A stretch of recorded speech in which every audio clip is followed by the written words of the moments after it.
she made a clarification as no member of the PNP was involved in the said ambush. How can she say? So next time, siguro, pakisabi Mr. Chair dito sa spokesperson ng PNP, huwag niyang basta-basta ibubukas ang kanyang bunganga unless kung talagang very sure siya. Ano masasabi mo dyan? Hindi po totoo yan, Your Honor. Sigurado ka? Opo. Sabi mo, wala akong kinalaman, wala akong kinalaman. Malabo yun eh, kaya nga nilagay ka sa person of interest eh. After na nung nangyari yung ano sir, nung Alameda case sir. Kaya pinasa namin sir based on dun sa Alameda case sir. So, after na nangyari, saka sila naghingi ng threat assessment. Yes sir. So, ibig sabihin, Mayor, takot ka na baka ng kampo ni Vice Mayor dahil saka ka lang nakapil ng threat after namatay yung Vice Mayor mo. After pinatay yung Vice Mayor mo. Hindi po ako nag-appeal po. Bale si Hepe pang pumunta sa akin para mag-call ng threat assessment po. Okay, sige ako. Sige, go ahead. Mr. Chair, pero bago na-ambush si Vice Mayor Alameda, ganun na din ba kadami ang security ni Mayor? Yes sir. What I know sir is nung last na election pa sila andun na sir. Kaya nga. Yes sir. So, even before the ambush, marami ng bodyguard si Mayor. Opo sir. At nagdadala ng mga long firearms. At ginawa niyo ba ng threat assessment yun? Wala po sir. Wala. Yes sir. So bakit nyo inaalaw, ikaw ang chief of police, makikita nyo isang mayor, sandamakmak ang bodyguard, hindi ka ba na-alarma doon? Basta ka muna, private army nito, ang daming bodyguards. Hindi mo man lang nilapitan si Mayor, Mayor, ang dami nyo pa atang bodyguard. O pwede ho bang malaman? From my assumption sir, last December sir, wala na po akong na threat or mga mangyayari sir. Okay, so wala ka alam na threat. So dapat doon pala, na-alarma ka na, wala palang threat o sa iyong pagtingin, bakit ang dami-dami yung bodyguard at mahaba pang baril na dala? Yes sir, yun po yung hindi ko na sir. Hindi, wala naman po akong naramdaman or na... Kaya nga, pero alam mo na marami siyang bodyguard, nakikita mo yan, posible may intel ka na ang daming bodyguard nitong isang mayor, wala naman palang sa assessment, wala naman palang death threat at long firearms mga dala, anong meron? Sana man lang, gumawa ka ng investigation o kahit man lang lumapit ka kay mayor para magtanong, Mayor, baka makatulong ko sa iyo, kung nahihiya ka sa kanya, baka makatulong ko sa iyo, ang dami yung bodyguard at meron ka mga long firearms, ano bang meron? Bilang chief of police, you have the right and authority to confront and ask the mayor. Yes sir, But you did not. ang nakikita ko po sir na bodyguard niya nun sir, dalawa lang po sir. Si Mr. Dennis de Guzman sir at meron pa pong isa sir na hindi ko lang alam yung pangalan sir. Dalawa yung una nakita mo Yes sir. na merong long firearm. Wala po akong nakikitang long firearm sir. So dalawa nakita mo and then matapos ng ambush, biglang dumami. Opo sir. Okay. Nagpagawa siya ng threat assessment sa inyo. Bale, inano namin sir, yung threat assessment niya sir. So, naging basihan namin sir is yung sa nangyaring sir, yung sa Alameda case sir. Teka muna. So base lamang ng nangyari doon kay Vice Mayor Alameda, sinabi niyo na agad, kailangan niya magkaroon ng bodyguard, maraming bodyguard kasi meron siyang death threat. Hindi, kailangan sa threat assessment para bigyan mo ng PTC ang isang sibilyan, katulad ko, nung mag-apply ako ng PTC, katakot-takot ng threat assessment. Kailangan magbigay pa ako ng mga text messages, magbigay pa ako ng mga chat, etc., mga sulat na pinadala sa aking radio station. I have to undergo that kind of process. In this case, assessment, ina-assume mo lang dahil namatay si Vice Mayor, inambush si Vice Mayor, at maaari siyang ang suspect or person of interest, kaya inassess mo na agad na kailangan niya ng maraming bodyguard at long firearms? Hindi po sir, bale, na-interview din ng personnel natin si Mayor sir na siya rin mismo ang nag-ano na may threat sir. Kaya Ano pinakita niyang threat sa'yo? wala po sir, verbal lang na sinabi niya na sir. Na, So, ibig sabihin, kahit na sinong sipulato lumapit sa'yo, sabihin, Major, may death threat ako. Okay, sige. Mag-bodyguard ka niya ng sandamakmak. So, wala kang hiningi ng mga ebidensya, documents. Dapat dokumentado yung mga death threats. Wala po sir. Kasi, kasi Mr. Chair, anybody can invent. Pwede mag-invento. At lahat magkakaroon agad ng sandamakmak na bodyguard. Tumira, hinabol nila, wala na. Kaya nga dapat, Mr. Chair, ikaw yung nakatanggap. Di ba dapat pag may ganong alarma, naglalagay ka ng choke points and then walang makalabas, walang makapasok na vehicle within a certain perimeter area? Am I right? Yes, Your Honor. So, yung patakbong vehicle, sana kung ginawa mo yung strategically yung sinasabi ko, napigilan sana yon. In-stop nyo lahat ng sasakyan coming from that area. and then going advance to the crime scene. Niradyo nyo sana. 10 kilometers away o 5 kilometers away, lahat ng sasakyan dyan, pigil, checkpoint, choke point na tawag din. And then 10 kilometers backwards, pigil. Walang pwedeng dumaan. Yun dapat ang unang order na binigay mo sa mga tao mo. Yes, Your Honor. You did? Actually po, na-receive po namin yung information sa concerned citizen. 8:39 po ng umaga. Anong oras nangyari yung pamamaril? 8:45 po. O 8:39, mas maaga. Yes po, Your Honor. Mas nauna pa. We responded, Teka muna. 8:45 yung ambush. Pero 8:39, nakatanggap kayo na much earlier. yes po, Your Honor. Anong klaseng information na tanggap niyo from the concerned citizen na before the ambush happened, meron na agad nagbigay sa kanyang alarma? Yes, Your Honor. Ano Yung, pagkasabi po nung tumawag? na meron pong mga fully armed male, 6 Oh. male factor po doon sa... So yun naman pala. Then what did you do? Immediately po, in-alert po natin yung mga patrol personnel po natin, nag-respond po agad po kami. Okay, 8:39 to 8:45. Ilan ang difference niyan? That is 6 minutes.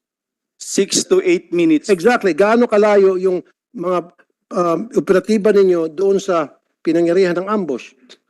Mga 6 kilometers po, Your Honor. Exactly. 6 kilometers. So dapat nung makatanggap kayo ng ganun tawag, within that perimeter, 6 kilometers from the area na sinasabi kung saan yung mga naglagay ng checkpoint, 6 kilometers before that and 6 kilometers onwards, naglagay na kayo ng choke point.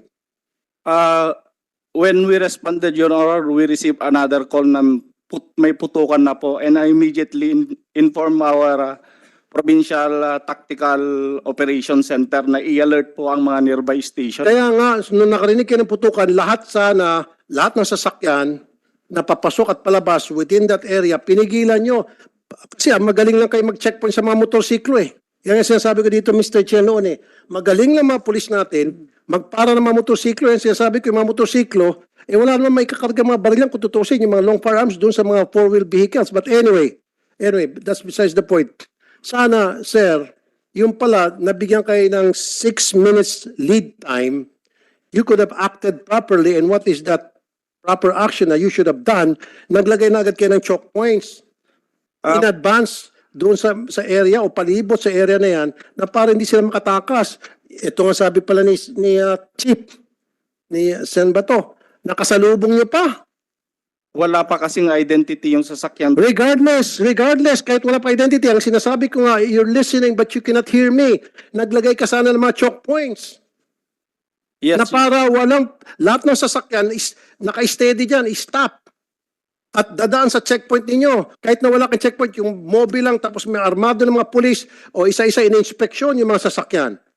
yes, Your Honor, immediately po na nung nalaman namin na yung nakasalubong namin, agad po na nag-conduct kami ng hot pursuit operation. Then yung mga nearby station po nag-conduct na rin po ng checkpoint sa ingress saka egress.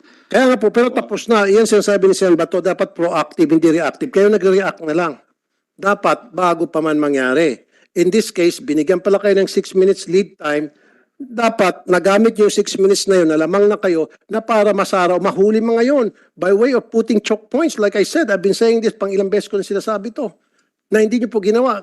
Kasama dapat sa training nyo yan, di ba? Paano magpigil ng mga patakas ng mga kriminal sa isang crime scene. That's what we call choke points. Di ba? Immediately, so pag sinabi halimbawa di ba, sinabi sa inyo ng concerned citizen kung saan eksaktong lugar yung illegal checkpoint o yung mga armed groups, di ba? Yes, Your Honor. So, nung sinabi yun, agad-agad, nagharang na kayo sa pamagitan ng isang choke point o checkpoint sa magkabilaang opposite sides. Di ba? Mr. Chair. Yes, alam nyo bakit yung Digamo incident doon sa Negros Oriental, kahit well-trained yung mga gunmen doon, talaga mga ex-army yon, pero nahuli sila. Alam nyo bakit? Hindi huminto sa hot pursuit yung mga pulis hanggat umabot sa punto na nag-overheat yung sasakyan nung mga gunmen, isang sasakyan, yung Pajero, kaya inabutan ng mga polis. Pero kung Pero dito, Mr. Chair, unique tong sa kanila na nabigyan sila ng lead time na 6 minutes. Mahaba na po yung 6 minutes. Nabigyan sila ng alarma. medyo mabagal nga ang reaction time, nababagalan ako. Pero para sa akin, Mr. Chair, questionable yun. Nabigyan ka ng 6 minutes lead time and yet, hindi mo man lang napigilan na uhuli o na aresto ang isa man lang doon sa kasabwat o yung mga taong may kagagawa ng krimen. 6 minutes is a long time. Immediately after na ma-receive niyo po yung alarma na yan from a concerned citizen, kung ginawa niyo yung dapat, yung tamang ginagawa, yung tamang aksyon, dapat naharang yun. Kaya pakinggan mo natin si Ruel Alameda. Sir, actually po sir, bali po yung nasa report nila sir eh. Kasi may conversation pa yung kuya ko sa mga kaibigan niya sir ng 9:03. And then sa mga asawa po ng mga victim sir, may conversation pa po ng 9:03 sir. So ang alam po namin, past 9:30 na pinatay yung kuya ko sir. So ang haba po nung span nila sir. From 8:39 to 9:30 po ng umaga. Halos isang oras po sir na nakabarigada na po yung pagkakilan. Anong oras?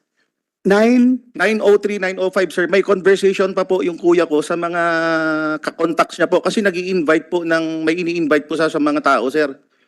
Kaya yung layo po nung sinasabi nila sir na 8:45 po na pinatay yung kuya ko, hindi po 9 plus po yun, baka 9:30 pa nga po sir eh. Ang layo po talaga nung span. So ano, Hipe? Anong totoo? Yun po talaga, sir, Your Honor, yung pagka-receive po namin ng information sa concerned citizen. So, kung 8:39 pa lang, nakatanggap na kayo ng impormasyon. 9:03, may contact pa sila. Ibig sabihin, hindi pa nangyari ang ambos. Yes po, Your Honor. Kung pagkatanggap ninyo ng impormasyon na may nagkakandak ng checkpoint doon, tapos alam mo, hindi nyo tropa, kung concern lang kayo, mabilis kayo nag-react. What is 6 kilometers? 6 kilometers from your station to the crime scene, tatakbuhin yan, ilang minuto lang yan. Mabilis kayang kumilos. Siguro ang responde nyo napakabagal. Kaya natapos marinig nyo, ilang minutes yun, may finishing touches pa. Katapos ng pinutukan, may paisa-isa pa. Bago sila nag-withdraw. Kung mabilis kayo, inabutan niyo yun. Kasi Mr. Chair, kasi hindi pa nila alam kung sino yung armed group na you could assume na those are terrorists, those are NPAs. Kaya nga yung sinasabi ko yung checkpoints na hinarang yun na agad yun na 6 kilometers paabante, 6 kilometers paatras, naggawa na kayo ng mga barikada. Kasi i-assume nyo na later on tatakas din yun after na magawa nila yung purpose nila. Di ba? Ma-execute nila yung purpose nila na hindi nyo po ginawa. Ngayon, may ibang statement to si Mr. Alameda na hindi lang pala 6 minutes, kundi up to 30 minutes ang lead time na binigay sa inyo. Actually po sir, yung araw na po na yun sir, ako po yung kumuha doon sa kuya ko sir na kinuntahan ko na po. Lahat po ng checkpoints na dinaanan ko sir, papunta at palabas po ng Bagabag kasi sa Solana ko po kinuha yung kuya ko sir. Walang checkpoint sir. Yung mga checkpoint lang doon sir, yung checkpoint na ginagamit noong pandemic sir. Normal na po na checkpoint yun nasa tabi. Oh. Sabi nga po sir, nagmamadali po kami sir, hindi po kami checkpoint sir. So, nung kinuha mo yung bangkay ng kapatid mo, pinunta mo, walang checkpoint. Wala po sir, yung mga checkpoint lang po sir, yung mga pandemic lang po, yung ginamit po sa pandemic na checkpoint. Wala po checkpoint sir. Then there's something wrong with our PNP here, Mr. Chair. Dapat lahat ng pulis, pati itong kausap natin, what's your name, sir? Police Captain Mervin Biadoy, sir. Dapat pati si Kapitan, imbestigahan, Mr. Chair. Yes, we have SITG, di ba? Ang SITG nyo is regional level na. So, kasama sa investigation. Is he under investigation? Sino ba sasagot sa inyo? Colonel, is this captain under investigation? Yes, sir. We Should be. actually asked them the time element for them, how did they react, and what was the yung consideration. Okay, kita mo, Captain, sabi mo, agad kayo nag-conduct na operation at naglagay kayo ng checkpoint. Sabi niyo kanina, di ba? O, sabi niyo wala. No, sir. What I'm referring here is when we responded at the information we received, sir. information received- Kare-receive pa lang po namin ng kwan. Wala pa pong nangyari. Kaya yung team po na na-compose, rumisponde po agad. Pero next time, Captain, you would agree with me para mahuli niyo po yung mga grupo na yon na naglagay ng illegal checkpoint, dapat naglalagay kayo ng sarili niyong checkpoint. Especially after na mangyari yung pamamaril, naglaging masigasig kayo dapat nung marating na sa inyo na meron ng barilan, meron ng ganyang ambush, naglalagay na kayo ng mga checkpoint, pero hindi niyo pa rin daw ginawa. Up to the end, tama? Yes po, Your Honor. O, bakit hindi kayo naglagay ng checkpoint? My action taken, Your Honor, is I alerted the Provincial Tactical Operations Center for us to assist us the nearby station. Kaya nga, what did they do? What kind of course of action did they execute after na you informed them about the incident? Of course, they did the follow-up operation, pero kasama dapat sa follow-up operation dyan, yung paglalagay ng checkpoint. Yes, Your Honor, because that time we are conducting hot pursuit operation, sir. Yes, again, even if you're conducting hot pursuit, dapat maglalagay pa rin kayo ng checkpoint para masara yung mga taong patakas doon sa crime scene. Strategically, dapat nagposisyon kayo ng mga checkpoints. Yes, Your Honor. Yun po yung tinawag ko po sa PITOC, conduct hot checkpoint post, Your Honor. Pero sabi ni Mr. Alameda, wala raw siya nakita mga checkpoint. Yes po, Your Honor. Yung mga nakita ko lang pong checkpoint, sir, yung mga normal pong ginamit po nung pandemic, sir. Yung Pero walang mga pulis doon nagbabantay para inaabangan, hinaharang yung mga patakas na mga kriminal. Wala po, Your Honor. Nasa tabi lang po. Doon po dati dumadaan yung mga sasakyan, sir, pag nagpapacheck po nila. Oh, at least you could have used that, Captain. Nagamit dapat ng mga personal niyo yun, yung checkpoint na yun. Tapos nandun naka-standby, naka-armalite yung mga bata ninyo.